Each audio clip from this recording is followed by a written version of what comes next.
स्वागत है आप सभी का मेरे चैनल पे जिसका नाम है जीएसटी टेक्नीशियन। आज की मैं वीडियो आपके लिए लेकर आया हूँ जिसमें मैं आपको बताऊंगा जीएसटी के बारे में। तो बेसिकली जीएसटी के बारे में जानने से पहले हमें टैक्सेशन सिस्टम के बारे में पता होना बहुत ज़रूरी है। सो इंडिया में दो तरीके के टैक्सेस हैं, एक होता है डायरेक्ट टैक्स, दूसरा होता है इनडायरेक्ट टैक्स। सो जो डायरेक्ट टैक्स होता है वो आपकी इनकम के ऊपर लगता है।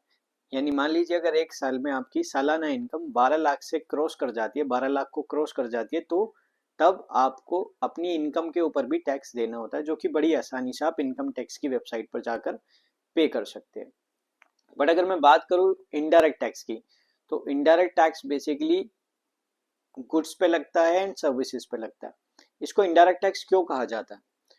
जब हम मार्केट में जाते हैं, कोई सामान खरीदते हैं या कोई सर्विसेज लेते हैं, तो उसके ऊपर हम अपना एक जीएसटी पे करके आते हैं। वो जीएसटी कई बार 5% भी होता है, 12% भी होता है, 18% भी होता है, 28% भी होता है। वो प्रोडक्ट टू प्रोडक्ट और सर्विसेज टू सर्विसेज वेरी करता है। तो इसको इनडायरेक्ट इसलिए कहा जाता है क्योंकि डायरेक्टली हम अपनी जेब से जो पैसा दे रहे हैं वो हम डायरेक्टली गवर्नमेंट को नहीं दे रहे, हम उस पर्टिकुलर पर्सन को दे रहे हैं जो हमें सप्लाईज दे रहा है, जो हमें प्रोडक्ट्स बेच रहा है, जो हमें सर्विसेज दे रहा है। तो हम उसके हाथ में वो पैसा या उसके अकाउंट में वो पैसा ट्रांसफर करके आते हैं। Now it is a responsibility for that particular supplier कि वो उस अमाउंट को, जीएसटी के जो पोर्शन है उसको गवर्नमेंट को पे करे।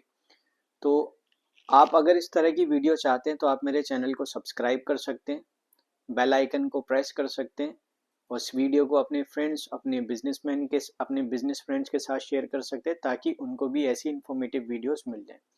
सो अगली वीडियोस में मैं आपको बताऊंगा जीएसटी रजिस्ट्रेशन कैसे लिया जाता है फ्री ऑफ कॉस्ट, जीएसटी की पेमेंट कैसे की जाती है, जीएसटी में रिफंड कैसे अप्लाई किया जाता है, ई वे बिल कैसे बनाया जाता है, और ई इनवॉइस कैसे जनरेट किया जाता है स्टेप बाय स्टेप। तो आप मेरे चैनल को सब्सक्राइब करें ताकि आपको ऐसी इंफॉर्मेटिव वीडियोस प्राप्त हो सके। Thank you so much.